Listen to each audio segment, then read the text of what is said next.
नमस्कार, ultimate law associate में आपका स्वागत है। इस सेशन में हम कॉन्स्टिट्यूशन ऑफ इंडिया के कुछ मोस्ट इंपॉर्टेंट पॉइंट जैसे कि what is the constitution, definition of the constitution, types of constitution, constitution में कौन कौन से सिस्टम है, parliamentary system, presidential government system, nature and scope of the Indian constitution, the Indian constitution is unitary और federal इन structure, ये देखेंगे। फिर उसके बाद लास्ट में देखेंगे criticism of the federal structure of the Indian constitutional law on the basics of the provisions given in the Indian constitution. सबसे पहला पॉइंट यह है कि व्हाट इज द कॉन्स्टिट्यूशन, संविधान क्या होता है। तो the basic principle and law of a nation, state और social group that determine the power and duties of the government and guarantee certain right to the people in it. किसी राष्ट्र, राज्य या सामाजिक समूह के मूल सिद्धांत और कानून जो सरकार की शक्तियों कर्तव्यों का निर्धारण करते हैं और इसमें लोगों की कुछ अधिकारों की गारंटी दी जाती है। यह संविधान की परिभाषा है जो वेबस्टर्स डिक्शनरी में दी गई है। Generally a constitution is a document of people's faith and aspiration possessing a special legal sanctity.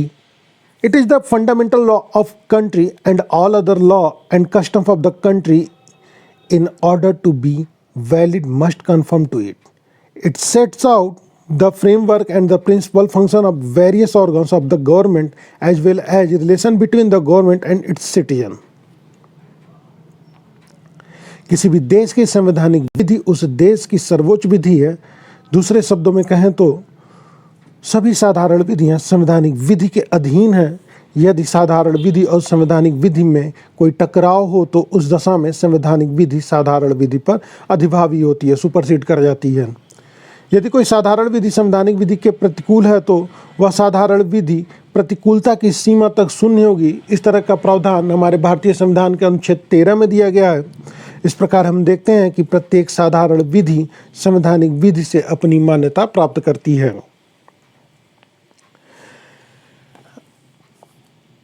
संविधान के कुछ प्रकार होते हैं। कौन कौन से प्रकार होते हैं? Types of the constitution. पहला होता है कि लिखित संविधान या अलिखित संविधान। दूसरा प्रकार होता है पार्लियामेंट्री सिस्टम बेस्ड कॉन्स्टिट्यूशन या प्रेसिडेंशियल सिस्टम बेस्ड कॉन्स्टिट्यूशन। तीसरा प्रकार इसमें कह सकते हैं कि फेडरल कॉन्स्टिट्यूशन और यूनिटरी कॉन्स्टिट्यूशन। और चौथा द रिजिड कॉन्स्टिट्यूशन और फ्लेक्सिबल कॉन्स्टिट्यूशन। इन चार कैटेगरी में हम डिवाइड कर सकते हैं टाइप्स ऑफ कॉन्स्टिट्यूशन को। अब हम पहला पॉइंट डिस्कस करते हैं, लिखित या अलिखित संविधान, रिटन और अनरिटन कॉन्स्टिट्यूशन। संविधान या तो लिखित हो सकता है अथवा अलिखित। जिस संविधान को लिपिबद्ध करके किसी सक्षम निकाय द्वारा अधिनियमित किया जाता है उसे लिखित संविधान कहते हैं, जैसे भारत का संविधान या अमेरिका का संविधान। इसके विपरीत अलिखित संविधान का अधिनियमन नहीं होता है। अलिखित संविधान धीरे धीरे विकसित होता है। यह संबंधित देश की परंपराओं, रूढ़ियों, प्रथाओं, अभिसमयों एवं न्यायिक निर्णय पर आधारित होता है, जैसा कि इंग्लैंड का संविधान। परंतु यदि सूक्ष्मता से विश्लेषण किया जाए तो कोई भी संविधान न तो पूर्णतः अलिखित ही रह पाता है और न ही पूर्णतः लिखित। उदाहरण के लिए कहने को तो इंग्लैंड का संविधान अलिखित है, परंतु अंग्रेजी शासन व्यवस्था को चलाने के लिए समय समय पर ब्रिटिश पार्लियामेंट द्वारा विधायन किया गया। इस प्रकार हम कह सकते हैं कि वर्तमान इंग्लैंड का संविधान लिखित तथा अलिखित संविधान दोनों का सम्मिश्रण हो गया है। यदि इसी प्रकार भारतीय संविधान जो कि लिखित संविधान है की बात की जाए तो यह देखा जा सकता है कि विगत 70 वर्षों में संविधान के लिखित प्रावधानों के अतिरिक्त संवैधानिक प्रथाएं भी विकसित हुई हैं। इस प्रकार संविधान का स्वरूप लिखित तथा अलिखित दोनों का सम्मिश्रण हो गया है। अब नेक्स्ट है पार्लियामेंट्री सिस्टम वाला संविधान या प्रेसिडेंशियल सिस्टम वाला संविधान, संसदात्मक शासन प्रणाली स्थापित करने वाला संविधान या अध्यक्षात्मक शासन प्रणाली स्थापित करने वाला संविधान। यह पॉइंट नंबर दूसरा है। तो संसदात्मक शासन प्रणाली स्थापित करने वाले संविधान के दो प्रमुख लक्षण होते हैं। Parliamentary government system based constitution के दो कैरेक्टरिस्टिक होते हैं। पहला यह है कि वास्तविक कार्यपालिका जो कि मंत्रिपरिषद होती है संसद के निचले सदन के प्रति सामूहिक रूप से उत्तरदायी होती है, तथा दूसरा वास्तविक कार्यपालिका जो कि मंत्रिपरिषद होती है उसका प्रत्येक सदस्य विधायिका के किसी न किसी सदन का सदस्य होता है, अर्थात वास्तविक कार्यपालिका विधायिका का ही अंग हो जाती है। जिस शासन व्यवस्था के अंतर्गत उपरोक्त दोनों लक्षण पाए जाते हैं उसे संसदात्मक शासन व्यवस्था कहा जाता है, पार्लियामेंट्री गवर्नमेंट सिस्टम कहा जाता है। उदाहरण के लिए इंग्लैंड का शासन एवं भारत का शासन। भारत के संविधान के अंतर्गत जब हम अनुच्छेद 75 क्लास 3 को देखते हैं तो उसमें उपबंधित है कि केंद्रीय मंत्रिपरिषद सामूहिक रूप से संसद के निचले सदन यानी कि लोकसभा के प्रति उत्तरदायी होती है। इसी प्रकार से इंग्लैंड की मंत्रिपरिषद सामूहिक रूप से संसद के निचले सदन हाउस ऑफ कॉमन के प्रति उत्तरदायी होती है। दूसरे शब्दों में सामूहिक उत्तरदायित्व का सिद्धांत संसदात्मक शासन पद्धति की आधारशिला है। मतलब कि सामूहिक उत्तरदायित्व का सिद्धांत पार्लियामेंट्री गवर्नमेंट सिस्टम की आधारशिला है। भारतीय संविधान के अनुच्छेद 75 क्लास 5 के अनुसार मंत्रिपरिषद के सदस्यों के लिए आवश्यक है कि वह या तो लोकसभा का सदस्य हो अथवा राज्यसभा का, अथवा नियुक्ति के 6 माह के भीतर लोकसभा या राज्यसभा के सदस्य हो जाए। यदि कोई मंत्री के रूप में अपॉइंट हो जाता है और जब वह अपॉइंट होता है उस समय वह नहीं लोकसभा का सदस्य और नहीं राज्यसभा का सदस्य है, तो जिस दिन से वह ऑफिस ग्रहण करता है, जिस दिन से अपना पदभार ग्रहण करता है, उस दिनांक से 6 माह के भीतर उसे किसी न किसी सदन का सदस्य हो जाना चाहिए, चाहे लोकसभा का या राज्यसभा का। हम जानते हैं कि लोकसभा, राज्यसभा तथा राष्ट्रपति से मिलकर ही संसद का निर्माण होता है, जिसके बारे में प्रावधान भारतीय संविधान के अनुच्छेद 79 में है, अनुच्छेद 79 में है। तो लोकसभा, राज्यसभा मिलकर केंद्रीय विधायिका का निर्माण करती हैं। इस प्रकार देखा जा सकता है कि संपूर्ण वास्तविक कार्यपालिका विधायिका का ही अंग हो जा रही है, जो संसदात्मक शासन प्रणाली का दूसरा लक्षण है। इसी प्रकार से इंग्लैंड में वास्तविक कार्यपालिका परिषद के प्रत्येक सदस्य के लिए यह आवश्यक होता है कि वह या तो हाउस ऑफ कॉमन का सदस्य हो या हाउस ऑफ लॉर्ड का, अथवा अपने नियुक्ति के 6 माह के भीतर हाउस ऑफ कॉमन या हाउस ऑफ लॉर्ड्स का सदस्य हो जाए। हाउस ऑफ कॉमन और हाउस ऑफ लॉर्ड्स ही मिलकर विधायिका का निर्माण करते हैं। कहाँ पे? इंग्लैंड में। इंग्लैंड में House of Common and House of Lord ही मिलकर विधायिका का निर्माण करते हैं। इस प्रकार से हम देखते हैं कि इंग्लैंड में भी कार्यपालिका विधायिका का अंग हो जाती है, जो संसदात्मक शासन प्रणाली का प्रमुख लक्षण है। इसी प्रकार इंग्लैंड में भी मंत्रिपरिषद सामूहिक रूप से हाउस ऑफ कॉमन के प्रति उत्तरदायी होती है। सामूहिक उत्तरदायित्व का सिद्धांत संसदात्मक शासन प्रणाली का दूसरा लक्षण, अतः कहा जा सकता है कि इंग्लैंड में भी संसदात्मक शासन प्रणाली लागू होता है। अब बात आती है अध्यक्षात्मक शासन प्रणाली की। दूसरे तरफ अध्यक्षात्मक शासन प्रणाली के अंतर्गत कार्यपालिका विधायिका का अंग नहीं होती है, बल्कि यह उससे स्वतंत्र होती है। अध्यक्षात्मक शासन प्रणाली का उदाहरण अमेरिका है।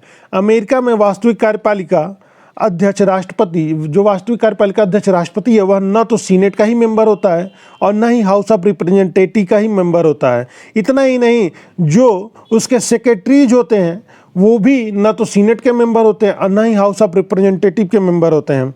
जिस शासन पद्धति में इस तरह की व्यवस्था होती है, उस शासन पद्धति में हम अध्यक्षात्मक शासन प्रणाली कहते हैं, जिसमें कि कार्यपालिका विधायिका से स्वतंत्र होती है। वह अध्यक्षात्मक शासन प्रणाली कही जाती है, प्रेसिडेंशियल गवर्नमेंट सिस्टम कही जाती है। अब तीसरा पॉइंट हम डिस्कस करते हैं कि संघात्मक अथवा एकात्मक संविधान, फेडरल और यूनिटरी कॉन्स्टिट्यूशन के से रिलेटेड डिस्कस करेंगे। तीसरा टाइप तो essentials of the federal constitution के बारे में भी डिस्कस करेंगे इसी टॉपिक में। तो संघात्मक संविधान के अंतर्गत विभिन्न छोटे छोटे स्वतंत्र राज्य आपस में समझौता करते हुए एक केंद्रीय अथवा संघीय सरकार की स्थापना करते हैं। जिस केंद्रीय अथवा संघीय सरकार को अपनी कुछ शक्तियों को वह समर्पित कर देते हैं तथा कुछ शक्तियां स्वयं की सरकारों के पास बनाए रखते हैं। उपरोक्त वर्णन के आधार पर संघात्मक संविधान के कुछ आवश्यक तत्व बताए जा सकते हैं, जैसा कि शक्तियों का बंटवारा, सेपरेशन ऑफ पावर। दूसरा, रिटेन कॉन्स्टिट्यूशन, संविधान का लिखित होना। तीसरा, सुप्रीमेसी ऑफ कॉन्स्टिट्यूशन, संविधान की सर्वोच्चता। चौथा, रिजिडिटी ऑफ द कॉन्स्टिट्यूशन, संविधान की कठोरता। और पांचवा, इंडिपेंडेंट जुडिशरी और सुप्रीमेसी ऑफ द जुडिशरी। यह किसी भी संघात्मक संविधान के 5 लक्षण होते हैं। तो पहला, शक्तियों का बंटवारा देखते हैं। संघात्मक संविधान के अंतर्गत केंद्र एवं राज्यों के बीच शक्तियों का बंटवारा होता है। उदाहरण के लिए भारतीय संविधान, जो कि एक संघात्मक संविधान है, के 7वें अनुसूची में 3 सूचियों का उल्लेख किया गया है, संघ सूची, राज्य सूची एवं समवर्ती सूची। संघ सूची में कुल 97 विषय वस्तुओं का उल्लेख है जिसके संबंध में केंद्रीय विधायिका यानी कि संसद को कानून बनाने की शक्ति प्राप्त है। इसी प्रकार राज्य सूची में कुल 66 विषयों का उल्लेख है जिसके संबंध में राज्य विधायिका को कानून बनाने की शक्ति प्राप्त है। समवर्ती सूची में कुल 47 विषयों का उल्लेख है जिसके संदर्भ में केंद्र तथा राज्य दोनों को कानून बनाने का अधिकार है। अब दूसरा क्या है, दूसरा फीचर क्या है कि रिटेन कॉन्स्टिट्यूशन होना चाहिए। दूसरा फीचर क्या है, रिटेन कॉन्स्टिट्यूशन। तो रिटेन कॉन्स्टिट्यूशन होने में तो संघात्मक संविधान की दूसरी प्रमुख व्यवस्था यह है कि संघीय संविधान सदैव ही लिखित होना चाहिए। संविधान कभी भी अलिखित नहीं हो सकता। भारत में अमेरिका का संविधान संघीय संविधान के अच्छे उदाहरण हैं। अब तीसरा क्या है, सुप्रीमेसी ऑफ द कॉन्स्टिट्यूशन, संविधान की सर्वोच्चता, थर्ड कैरेक्टरिस्टिक। तो संविधान की सर्वोच्चता क्या है कि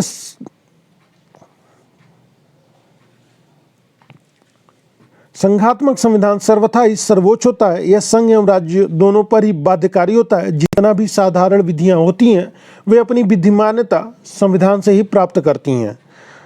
चौथा पॉइंट जो आता है इसमें, चौथा पॉइंट आता है rigidity of the constitution. Fourth point rigidity of constitution आ जाता है। किसी भी संघात्मक संविधान के अंतर्गत केंद्र एवं राज्यों के बीच शक्तियों का बंटवारा इस प्रकार से किया जाता है कि इनके बीच साम्य एवं संतुलन बना रहे।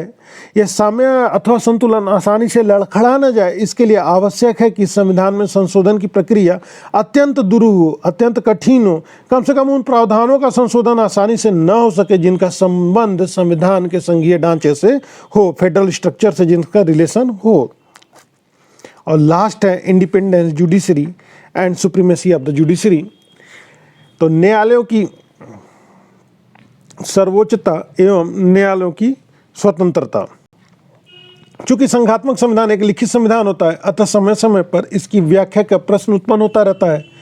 यह व्याख्या न्यायपालिका द्वारा किया जाता है। संघात्मक संविधान के अंतर्गत 2 प्रकार की सरकारें कार्यरत रहती हैं, पहला केंद्रीय और दूसरा राज्यों की सरकार। अतः यह अपरिहार्य है कि इसमें आपस में विवाद उत्पन्न न हो। यदि कोई विवाद उत्पन्न होता है तो उस विवाद का हल न्यायपालिका द्वारा किया जाता है। अतः संघात्मक संविधान के अंतर्गत न्यायालयों को प्राधिकार होता है एवं न्यायपालिका स्वतंत्र होती है।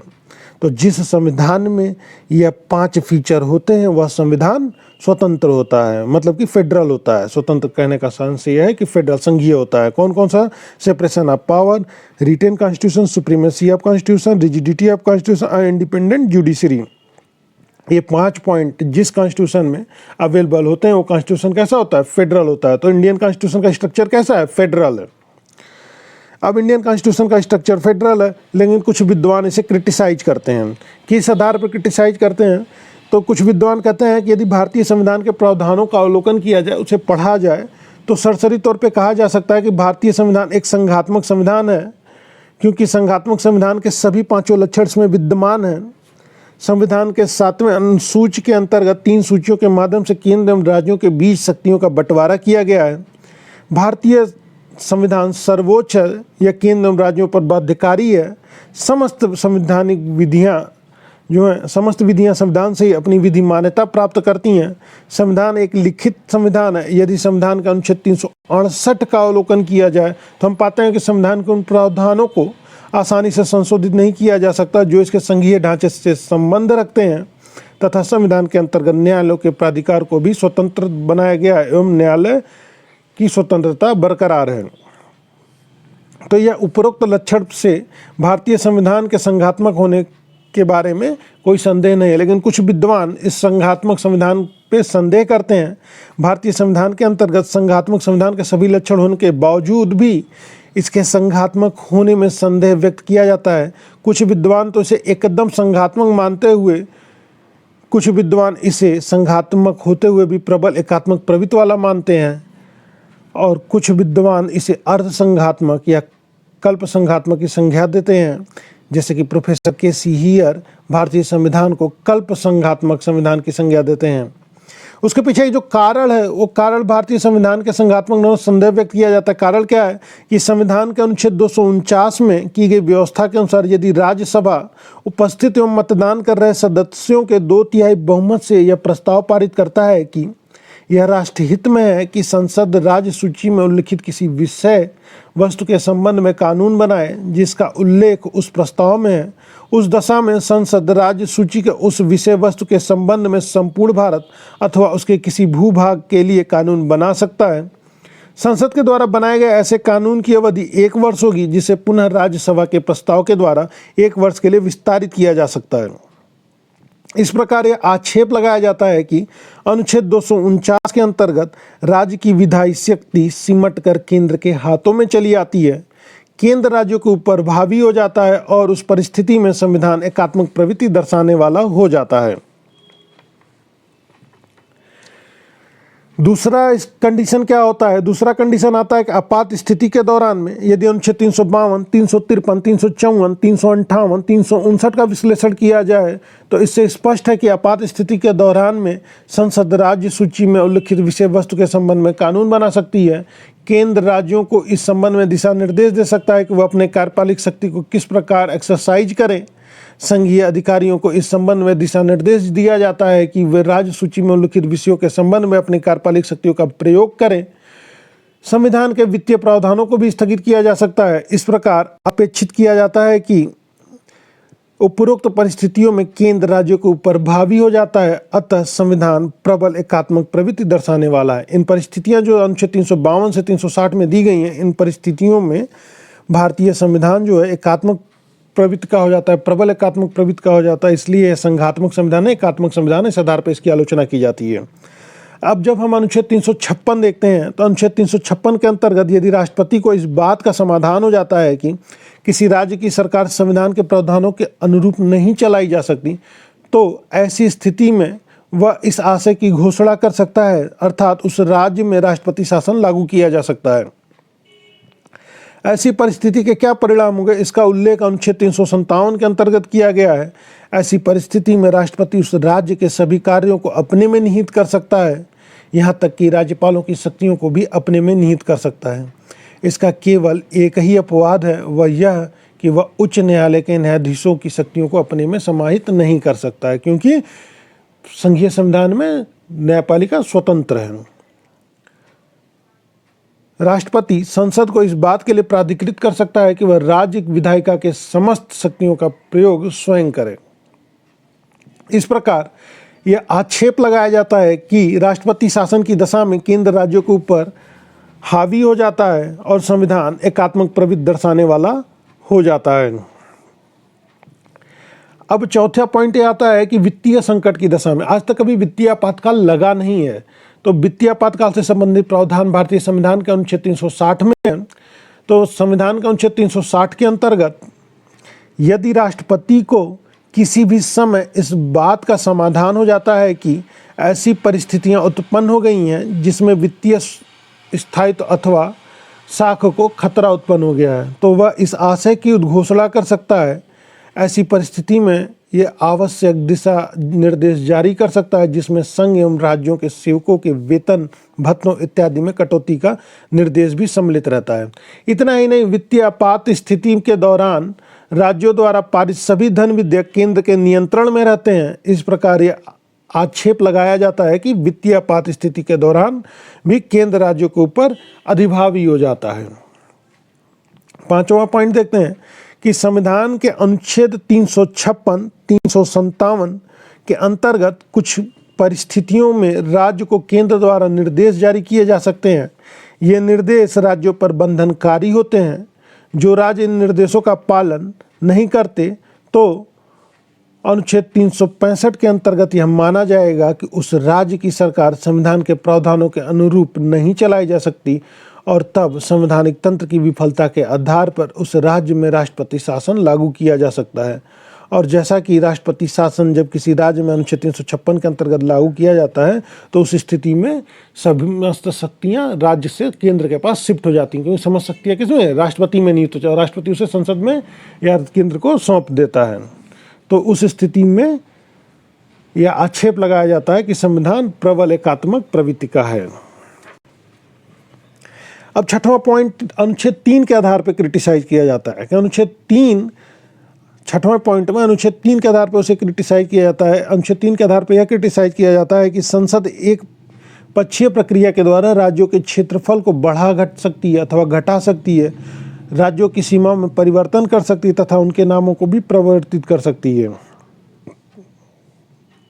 ऐसा करने में राज्यों को कोई शर्म नहीं आती। दूसरे शब्दों में, ऐसा करने में संघ निर्माण करने वाली इकाइयों की कोई अहम भूमिका नहीं होती। ऐसी परिस्थिति में यह आक्षेप लगाया जा सकता है कि अनुच्छेद 3 संघीय स्वभाव के प्रतिकूल है। अब 7वां पॉइंट यह है कि राज्य विधायिकाओं के द्वारा पारित कानूनों को कुछ परिस्थितियों में राज्यपालों द्वारा राष्ट्रपति के विचारार्थ आरक्षित कर लिया जाता है। कुछ को राष्ट्रपति के विचार के लिए आरक्षित किया जाना आज्ञापक होता है तथा कुछ विधेयक ऐसे होते हैं जिन्हें राज्य विधायिका में तब तक पेश नहीं किया जा सकता जब तक राष्ट्रपति की पूर्व अनुमति प्राप्त न कर ली जाए। इन परिस्थितियों में भी आक्षेप लगाया जाता है कि संविधान एकात्मक प्रवृत्ति दर्शाता है। और लास्ट यह है कि कार्यपालिका प्रधान, राज्यों का कार्यपालिका प्रधान जो कि राज्यपाल होता है, राज्यों का कार्यपालिका प्रधान जो कि राज्यपाल होता है, उसकी नियुक्ति राष्ट्रपति द्वारा की जाती है और राज्यपाल राष्ट्रपति के प्रसाद पर्यंत तक अपने पद पर बना रहता है। हम यह भी जानते हैं कि राष्ट्रपति केंद्रीय मंत्रिपरिषद के सहयोग एवं सलाह के अनुसार ही कार्य करता है। इस प्रकार राज्यपालों के ऊपर अप्रत्यक्ष नियंत्रण केंद्र का होता है। केंद्र राज्यपाल के माध्यम से समस्त राज्य के क्रियाकलापों में हस्तक्षेप करता रहता है।